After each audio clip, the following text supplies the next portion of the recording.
Hey student, this is Pooja Bhosle here. So in today's lecture we are going to see what are the determinants of elasticity of demand. यालाच तुम्ही काय म्हणू शकता? Factors influencing elasticity of demand. Okay, so the term elasticity of demand refers to the responsiveness of a demand for a commodity or services to change in the variable confined to its demand function.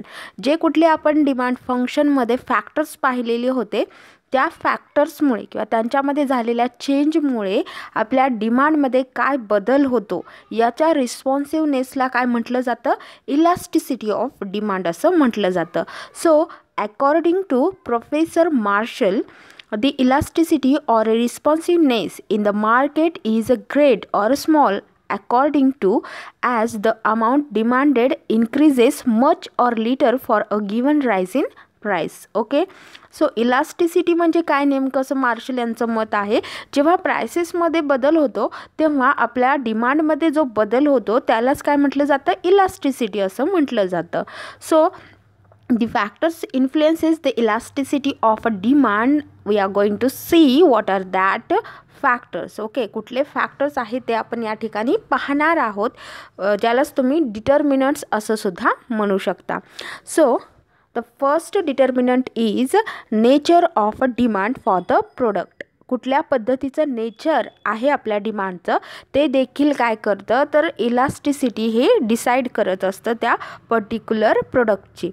So the elasticity of demand depends upon the nature or a degree of commodities and luxuries. Okay, the demand for necessaries of a life is inelastic. का? कारण ज्या गोष्टींची तुम्हाला गरज आहे काय किंवा जे प्रोडक्ट्स हे तुमच्या नेसेसिटीमध्ये येतात त्या प्रोडक्टसाठीचं तुमचं जे डिमांड असतं ते इनइलास्टिक असतं. कारण काही झालं तरीसुद्धा म्हणजे की प्राइसेसमध्ये कुठलेही चेंज झाले तरीसुद्धा तुम्हाला काय करावं लागतं? ते प्रोडक्ट खरेदी करणं हे गरजेचं असतं. For example medicines. ओके, तर मेडिसिनची प्राईस ही जास्त झाली किंवा कमी झाली तरीसुद्धा तुम्हाला ती खरेदी करावीच लागते कारण ते नेसेसिट्समध्ये येतात. तर अशा पद्धतीमध्ये किंवा ते नेचरनुसार काय होत असतं तर पर्टिक्युलर प्रोडक्टचं हे डिमांड वेगवेगळं होऊ शकतं किंवा इलास्टिसिटी ही डिफरंट असू शकते. वेर as in a case of comforts, the demand is moderately elastic because with the rise or fall in the prices, the demand for them decreases or increases moderately. On the other hand, the demand for luxurious is elastic. Okay, काय म्हटलेलं आहे पहा की काही products असे असतात ज्यांच्यामध्ये तुमचं जे इलास्टिसिटी असतं ते मॉडरेटली इलास्टिक असतं. का?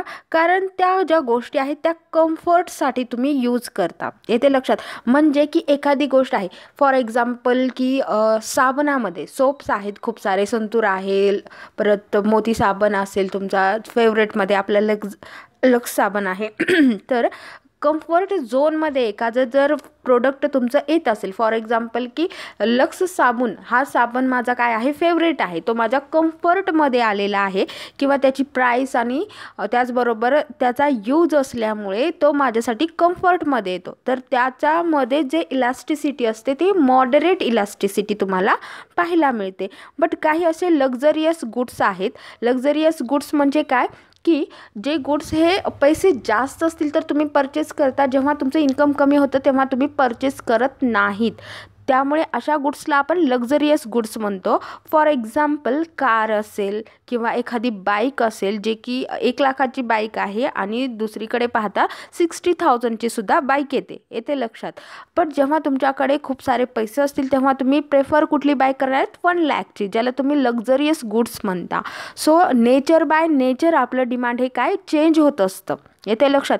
कम्फर्ट गुड्स असतील त्या ठिकाणी माझं नेचर वेगळं असेल, लक्झरियस गुड्ससाठी माझं वेगळं असणार आहे डिमांड, नेसेसिटीसाठी माझं डिमांड वेगळं असणार आहे. अशा पद्धतीने गुड्सच्या नेचरनुसार आपलं डिमांड हे चेंज होत असतं किंवा आपल्या डिमांडवरती किंवा इलास्टिसिटी ऑफ डिमांड ही काय करते? इन्फ्लुएन्स करते by the nature of a product. Okay, now see the second one, that is number of uses of commodity.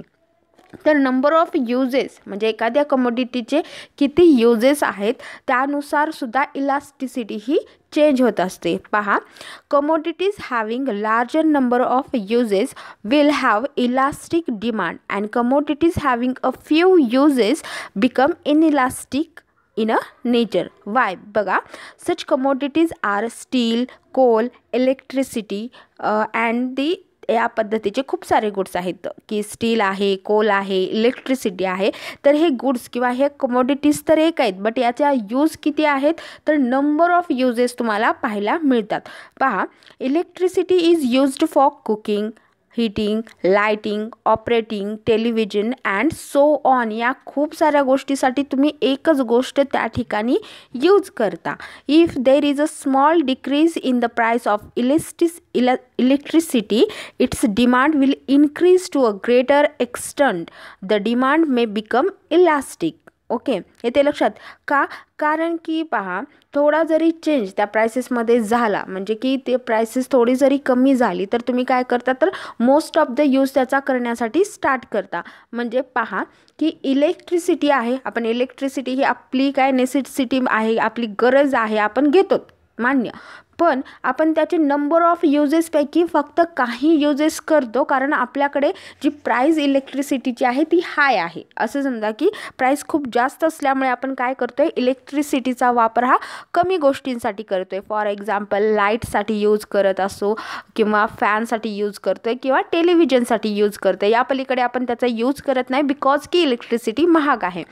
जेव्हा याच्यामध्ये प्राईस म्हणजे इलेक्ट्रिसिटीची जेव्हा प्राईस कमी होते तेव्हा काय करता तुम्ही सडनली त्याचा यूज वाढवता. का वाढवता? कारण तुम्ही लगेच वॉशिंग मशीन तुमची यूज कराल, एक्सटेन्शन मशीन यूज करणं स्टार्ट कराल. तुम्ही जो स्वयंपाक करता त्यासाठी जी मशीन येते त्यावरती तुम्ही स्वयंपाक करणं स्टार्ट करू शकता कारण आता तुमच्यासाठी ते अफोर्डेबल असेल. गॅस यूज करण्यापेक्षा तुम्हाला जर इलेक्ट्रिसिटी परवडत असेल तर आपण ऑफकोर्स तीच यूज करणार. येते लक्षात. त्यानंतर वॉशिंग मशीन ही कशी आहे, लक्झरियस गुड्समध्ये येते. म्हणजे तुम्ही वॉशिंग मशीनचा वापर कधी कराल, जेव्हा की इलेक्ट्रिसिटी स्वस्त असेल. इलेक्ट्रिसिटी महाग झाल्यानंतर तुम्ही त्याचा वापर करणार नाहीत. म्हणजे या ठिकाणी काय आहे तर नंबर ऑफ युजेसनुसार कमोडिटीची डिमांड जी असते ती काय असते, इलास्टिक आणि इनइलास्टिकमध्ये डिवाइड केली जाऊ शकते. या ठिकाणी जी इलास्टिसिटी आहे ती कशी दिसेल तुम्हाला, इलास्टिक कशी दिसेल, इनइलास्टिसिटी या ठिकाणी दिसणार नाही. कारण प्राइस वाढली की तुम्ही काय करणार आहात, यूज कमी करणार आहात. प्राइस कमी झाल्यामुळे यूज त्याचा वाढवणार आहात. येते लक्षात. तर नेचर नुसार आणि नंबर ऑफ युजेसनुसार सुद्धा आपलं इलास्टिसिटी चेंज होत असतं. पहा, if there is a rise in a price then the electricity can be used only for very essential purpose. तेच मी सांगत होते मला की अशा पद्धतीने इलास्टिसिटी या ठिकाणी पाहायला मिळते just because of the number of uses of the commodities.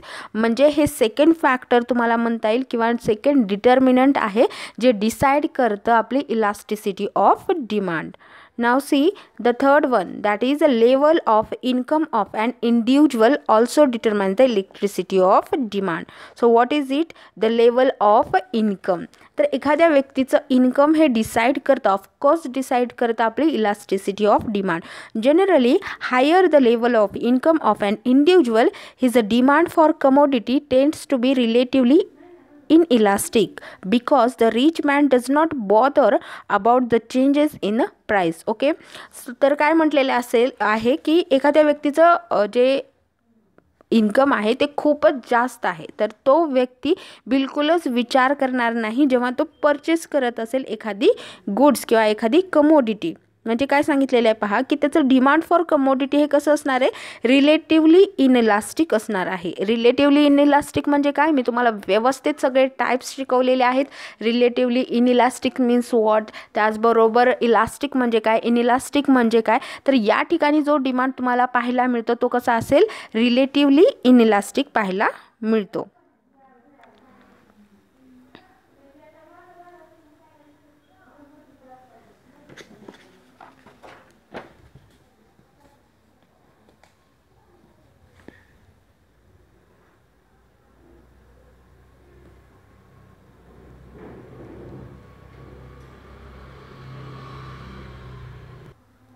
See, level of इन्कमनुसार काय होत असते या ठिकाणी चेंज होत असतं. रिलेटिव्हली इनइलास्टिक म्हणजे काय पहा, मी सांगितलेलं आहे तुम्हाला की जेव्हा क्वांटिटी डिमांडेड, ज्या तुम्ही क्वांटिटी डिमांड करताय त्यामध्ये काय होत आहे, चेंज होतो आहे. मात्र कसा चेंज आहे की प्राइसेसमध्ये खूप जास्त चेंज झाला तरीसुद्धा डिमांडमध्ये फारच कमी चेंज होत आहे. चेंज नक्कीच होणार आहे, बट तो जो चेंज असणार आहे तो ॲज पर्सेंटेज खूप कमी चेंज असणार आहे. म्हणजे की एखाद्या गुड्सची प्राईस हे 15% वाढली असेल तर त्याचं डिमांड हे फक्त 2 ते 3% या ठिकाणी कमी जास्त होत आहे.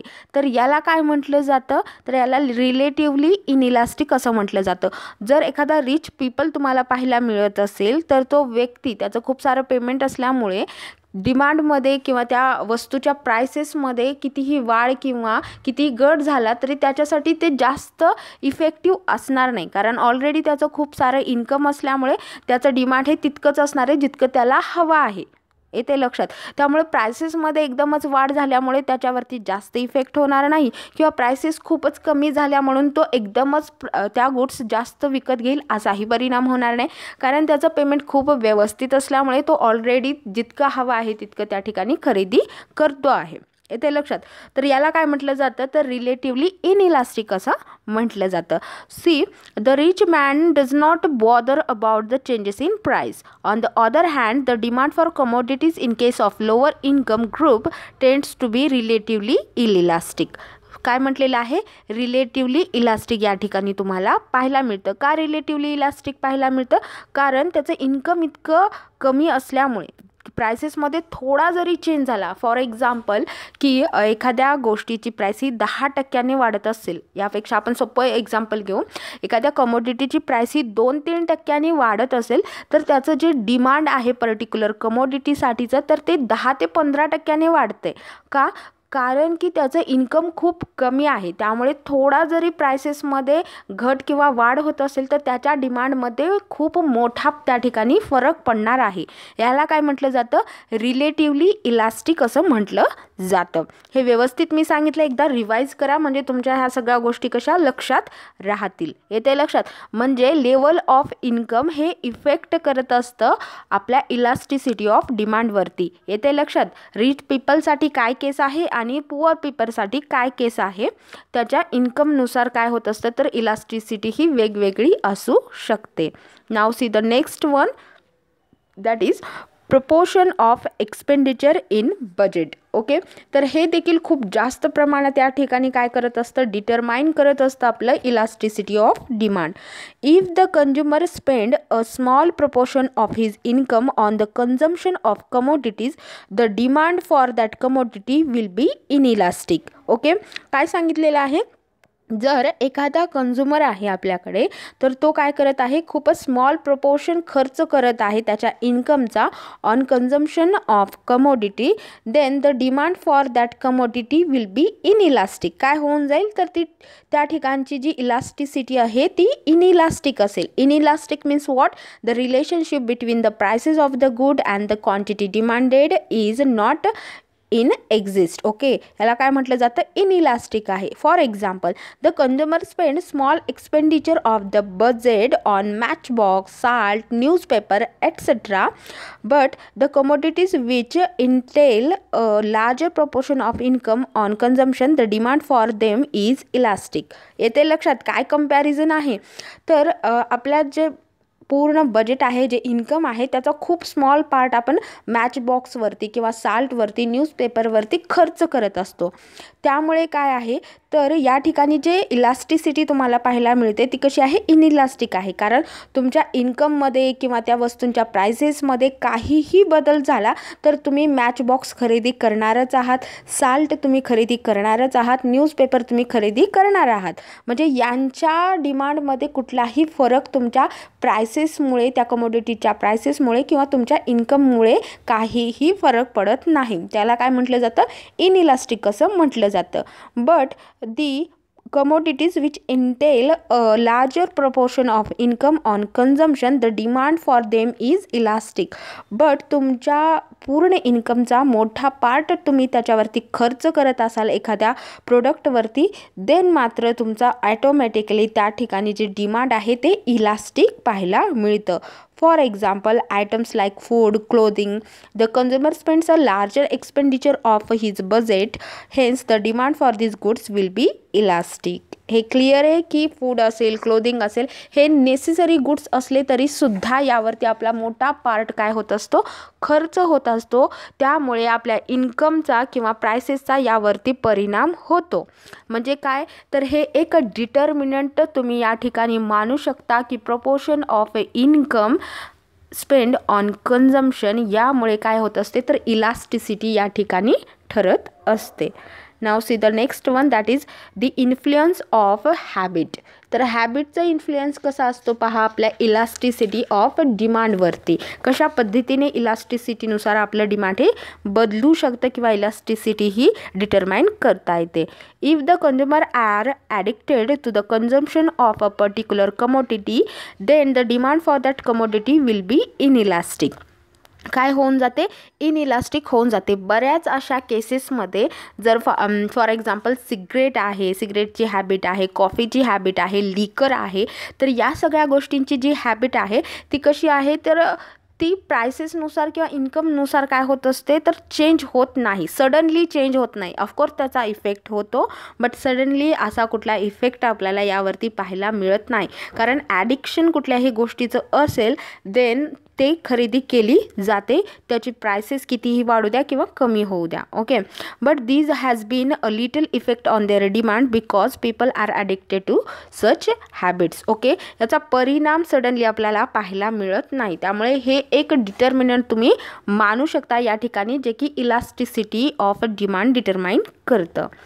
Then next one is the level of prices. Okay, the level of prices also influences the elasticity of demand for commodity. Of course आपण हे स्टडी केलेलं आहे की लेवल ऑफ प्राइसेस ही काय करत असते तर इलास्टिसिटी ऑफ डिमांडवरती परिणाम करते, ती डिसाईड करण्याचं काम करते.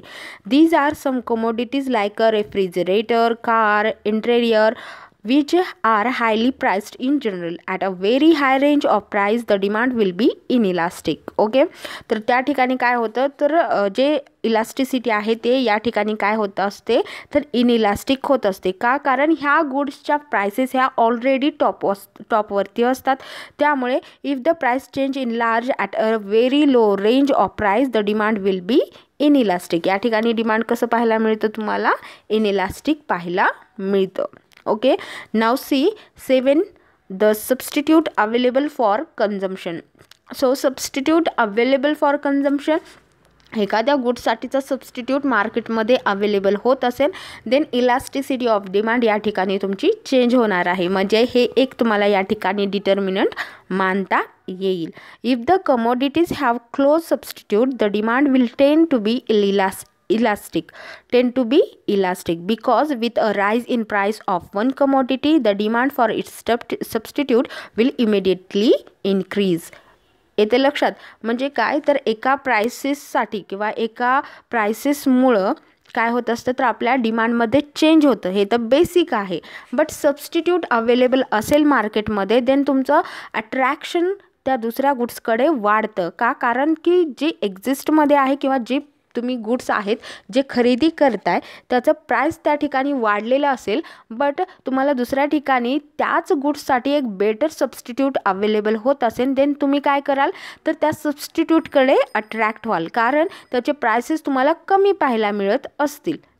तर काय तर मार्केटमध्ये जेव्हा जेव्हा सबस्टिट्यूट अवेलेबल होतं तेव्हा काय होत असते तर इलास्टिसिटी ऑफ डिमांड चेंज होत असते. फॉर एक्झाम्पल पहा या ठिकाणी if the price of a beverage, जे काही पेय वगैरे तुम्हाला माहिती आहे त्यामध्ये स्प्राईट आहे, थम्सअप आहे, कोक आहे, या पद्धतीची जे या ठिकाणी तुम्हाला पाहायला मिळत आहेत जे की तुम्ही असं म्हणू शकता की ते सबस्टिट्यूट आहेत एकमेकांसाठी. तर एकाची प्राइस वाढली तर तुम्ही ते सडनली दुसरं खरेदी करू शकतात. म्हणजे काय तर लगेचच काय तर स्प्राईटसाठी लिम्का अवेलेबल आहे तर स्प्राईट तुम्ही पित आहे तर स्प्राईटची प्राइस जर वाढत असेल तर तुम्ही लिम्काकडे त्या ठिकाणी काय होणार आहात बदलणार आहात, तुमचे काय होणार आहे त्या ठिकाणी इन्फ्लुएन्स चेंज होणार आहे. का तर प्राइस वाढलेली आहे त्या ठिकाणी. म्हणजे काय तर मार्केटमध्ये जर तुम्हाला स्वस्त सबस्टिट्यूट पर्याय अवेलेबल होत असेल तर आपण सडनली त्याकडे अट्रॅक्ट होतो. येते लक्षात. म्हणजे काय तर या ठिकाणी जे इलास्टिसिटी तुम्हाला पाहायला मिळते तर ती या ठिकाणी बेटरली एक्झिस्ट करते. येते लक्षात. त्यानंतर लास्ट वन आहे the degree of durability of goods. So durability of goods सुद्धा काय करत असते तर या ठिकाणी इलास्टिसिटी डिटरमाइन करते.